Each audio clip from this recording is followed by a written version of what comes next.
ఏదో రకంగా నువ్వు ఇచ్చిన హామీలు అమలు చేయకుండా నీ చేతగానితనం ప్రజలకు తెలియకుండా ఉండడానికి డైవర్స్ పాలిటిక్స్ను వాడుతున్నావు. నేను అడుగుతున్న గతంలో 1,00,000 కోట్లకు కుంభకోణం జరిగింది కాళేశ్వరంలో, అనుకోసారి 50,000 కోట్ల కుంభకోణం జరిగింది మరి మిషన్ భగీరథని ఒకసారి. ఈ పోతు మళ్ళీ ఏం చేసినావంటే కొండను దవ్వి ఎలుకని తీసినట్టు ఈ కార్ రేసులో 50 కోట్లు అక్రమం జరిగినట్టు నువ్వు ఏసీబీ ద్వారా కేసు బుక్ చేపిస్తున్నావు.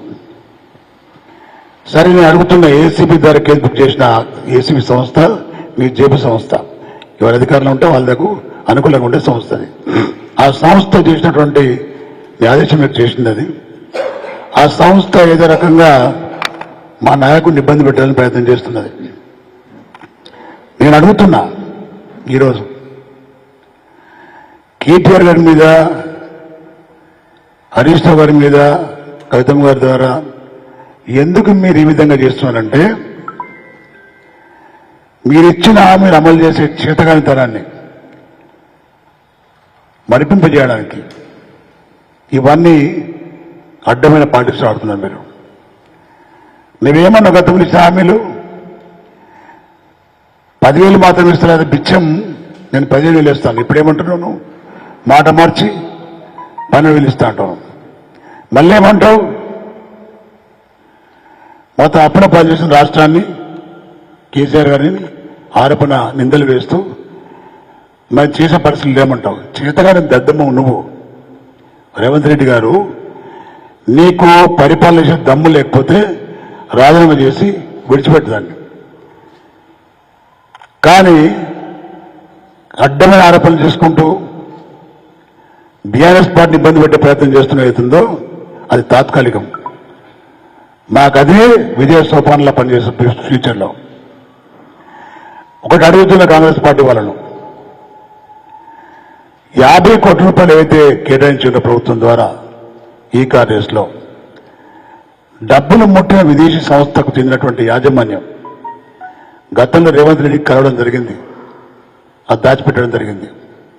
మళ్ళీ కేటీఆర్ గారే ఆ ఫోటో బయట తీసి పెడితే అవును కలిసి నాకు అని చెప్తున్నాం. ఈ కార్ రేస్ జరపడం వల్ల హైదరాబాద్ సిటీకి ఒక బ్రాండ్ ఇమేజ్ వచ్చింది. భారతదేశంలో కేవలం తెలంగాణ మాత్రమే ఈ ఈవెంట్ జరిగింది, ఎక్కడ జరగలేదు. దానివల్ల జరపడం వల్ల 700 కోట్ల రూపాయలు ఆదాయం వచ్చింది ప్రభుత్వానికి, ఇతర వ్యాపార సంస్థలకు. దానికి కంటిన్యూ చేయాల్సిన అవసరం ఉంది. నీకు చేత కంటిన్యూ చేయక ఒప్పందాన్ని రద్దు చేసుకున్నావు. కాబట్టి రేపు పొద్దున ఈ కార్ రేస్ వాడు నీ పైన ఆర్బిట్రేషన్ కేసు ఇస్తే ఈ ప్రభుత్వం దిగరాక తప్పదు, మూల్యం చెప్పి చెల్లించక తప్పదు. అది చేసే దమ్ములు లేక ఆరోపణంతా కేటీఆర్ మీద చేస్తున్నావు. నేను అంటున్నా, ప్రభుత్వ నిర్ణయం ఏదున్నా దానిలో ఐఏఎస్ ఆఫీసర్ ఉంటారు, అధికారులు ఉంటారు, ప్రభుత్వం అనేది ఉంటారు. ఈ కార్ రేసులో నిర్ణయం తీసుకున్నా కానీ చెక్ పెట్టడానికి, రిమార్క్స్ రాయడానికి సంబంధిత సెక్రటరీ ఉంటాడు అరవింద్ కుమార్ గారు. ఆయన కూడా ఎందుకు ఇట్లా మీరు కేసు మీద ఆయన కేసు పెట్టు. తర్వాత ఏదైతే పొందింది అక్రమంగా డబ్బులు ఉంటున్నావో ఆ సంస్థను కూడా కేసులు పెట్టాలి. నువ్వు పెట్టే చేత కాదు నీకు. అరవింద్ కుమార్ రేపు పొద్దున అప్రూవల్ చేసి నిందలు మోపాలని ప్రయత్నం చేస్తున్నావు. నీ పాలిటిక్స్ అందరికీ తెలుసు, బహిరంగ రహస్యం. అయినా కేసీఆర్ గారికి జేబులోకి వచ్చినాయి 50 కోట్ల రూపాయలు చెక్ ద్వారా పోయినాయి, సంస్థకు పుట్టినాయి. అవి తెలుసు. అవి ఏసీ అంటే ఏంది? Anti corruption bureau. ఒక వ్యక్తికి లబ్ధి జరిగే విధంగా డబ్బులు తీసుకుంటే ఏసీబీ ఇన్వాల్వ్ అవుతుంది. ఎక్కడైంది కేటీఆర్ గారికి? ఆ డబ్బులు ఆ సంస్థకి వెళ్ళిపోయినాయి, చెక్ ద్వారా పోయినాయి, క్యాష్ ద్వారా కాదు, అక్రమం అసలే కాదు. దాన్ని పట్టుకుని ఘోరంతర కుండలు చేసి నువ్వేదో డ్రామాలు ఆడుతున్నావు. అయినా కాంగ్రెస్ పార్టీ వాళ్ళని అడుగుతున్నాను, ఈ రేవంత్ రెడ్డి మీకేమో అధిష్టాన వర్గం ఒకటే ఉన్నది. మీకు కాంగ్రెస్ పార్టీ నాయకులకు నేను బట్టి గారికి అడుగుతున్నా, ఉత్తమ్ కుమార్ రెడ్డి గారికి అడుగుతున్నా, అదేవిధంగా శ్రీధర్ బాబుని అడుగుతున్నా, అదేవిధంగా కోమటిరెడ్డి వెంకటరెడ్డి గారు అడుగుతున్నా, జూపల్లి కృష్ణరావు అడుగుతున్నా, మీకు అధిష్టానం ఒకటే ఏఐసిసి, కానీ రేవంత్ రెడ్డికి 2 అధిష్టాన వర్గాలు, ఒకటి ఏఐసిసి, ఇంకోటి బీజేపీ. దినమంతా కాంగ్రెస్ పార్టీ అధిష్టానంతో కలుస్తాడు, రాత్రి అయితే బీజేపీతో కలుస్తాడు. ఇద్దరి అనుబంధం చాలా గట్టిగా ఉంది, మీకు తెలుసుకోవాలి. కేసు బుక్ చేసిండో లేదో ఈ జిల్లా ఈ పార్లమెంట్ సభ్యుడు అంటాడు కేటీఆర్ జైలుకి వెళ్ళక తప్పదని, ఇంకో బీజేపీ నాయకుడు అంటాడు. అంటే ఇద్దరు కలిసి చేసే కుట్రల్లో భాగానే గతంలో కవితమ్మ గారు జైలుకు పోయింది. మళ్ళీ ఇద్దరు కలిసి కేటీఆర్ జైలుకు పంపాలనుకుంటున్నారు. కొంచెం అన్నా సిగ్గు శరం ఉండాలి మీకు. మీరు 2 కూడా నేషనల్ పార్టీలు కొట్లాడుకుని మీ ఇద్దరు కొట్లాడుకోండి. కాంగ్రెస్ పార్టీ నాయకుడు రాహుల్ గాంధీ గారు ఉదయం లేస్తేనే మోడీ మీద పడుతున్నాడు, అదే మీద పడుతున్నాడు. మీరేమో ఇక్కడ ఇద్దరు కలిసి మా బీఆర్ఎస్ పార్టీ మీద పడుతున్నారు. సిగ్గుండాలి కొంచెమన్నా. మీకు దమ్ము ఉంటే, ధైర్యం ఉంటే కాంగ్రెస్ పార్టీ బీజేపీ కొట్లాడుకోండి. మీరు ఇన్ని ఆరోపణలు చేస్తూ ఇన్ని తప్పుడు పనులు చేస్తున్నాడు రేవంత్ రెడ్డి. ఇచ్చిన వాగ్దానం అమలు చేస్తలేరు, అన్ని ఎగదొబ్బుతున్నాడు. రైతు బంధు ఎగదొబ్బిండు, కళ్యాణ లక్ష్మి ఎగదొబ్బిండు, తులం బంగారం. అదేవిధంగా రైతు భరోసా దిక్కు లేదు, 2000 పెన్షన్ లేదు, వృత్తులకు ఇచ్చిన 4000 రూపాయలు లేవు, స్కూటీలు దిక్కు లేవు.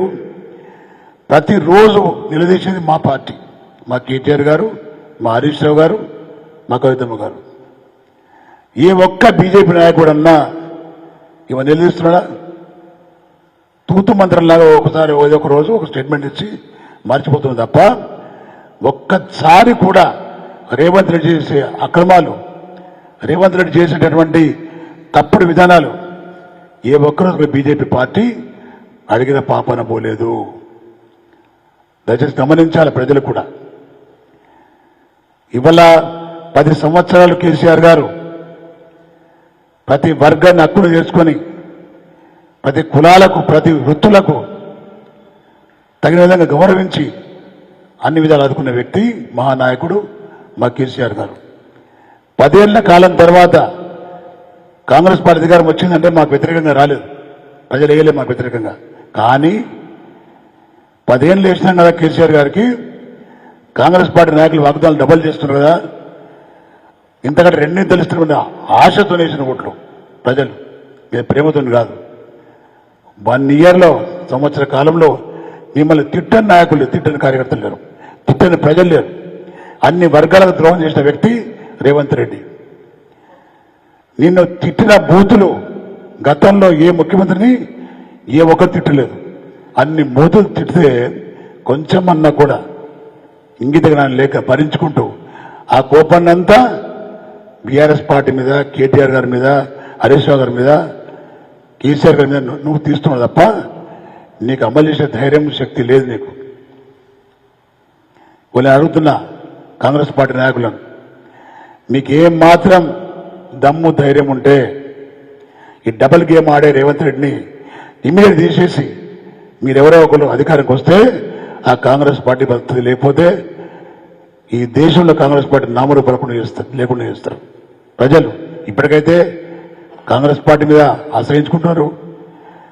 మరో 50 ఏళ్ల దాకా ఈ పార్టీకి ఓటేసే పరిస్థితులు లేరు కాంగ్రెస్ పార్టీకి. ఇప్పటికన్నా తేరుకొని ఈ రేవంత్ రెడ్డి అనే దరిద్రుణ్ణి పక్కన నెట్టితే తప్ప మీ కాంగ్రెస్ పార్టీ బతకదు. నేను దయచేసి చెప్తున్నా, మా పార్టీకి ఏం కాదు, మా పార్టీ గట్టిగా ఉంది. ఒక నాయకుడిని అక్రమాన్ని బంధిస్తే 100 మంది నాయకులు వస్తారు ఇక్కడ, ఎవరు తగ్గలేరు.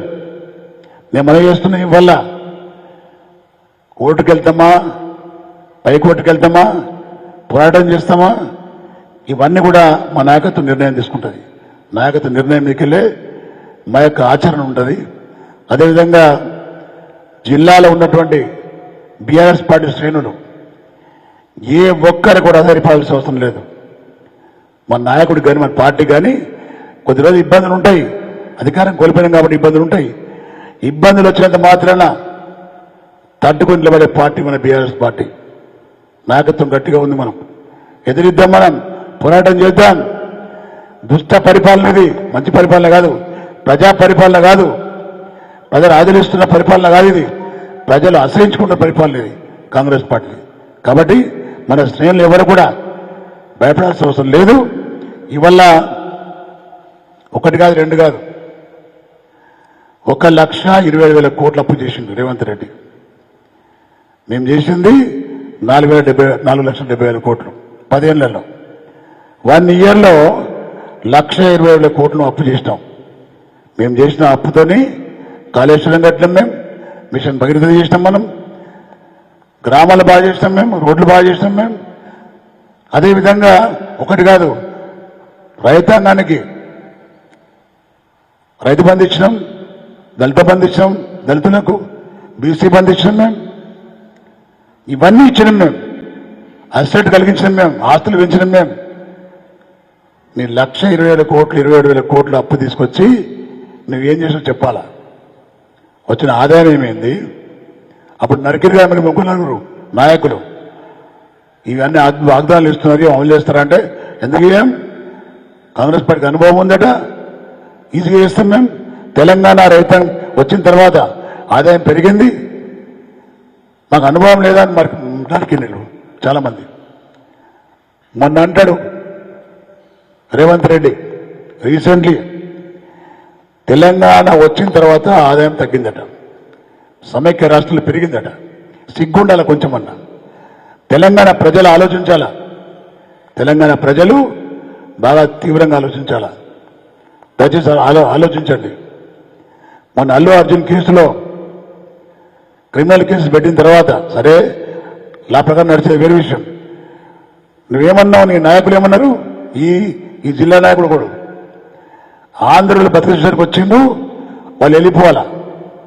ఈ జిల్లా కూడా చాలా మంది ఉన్నారు పాపం వచ్చిన వాళ్ళు వెళ్ళిపోవాలంటాడు అల్లు అర్జున్ దృష్టిలో పెట్టుకొని.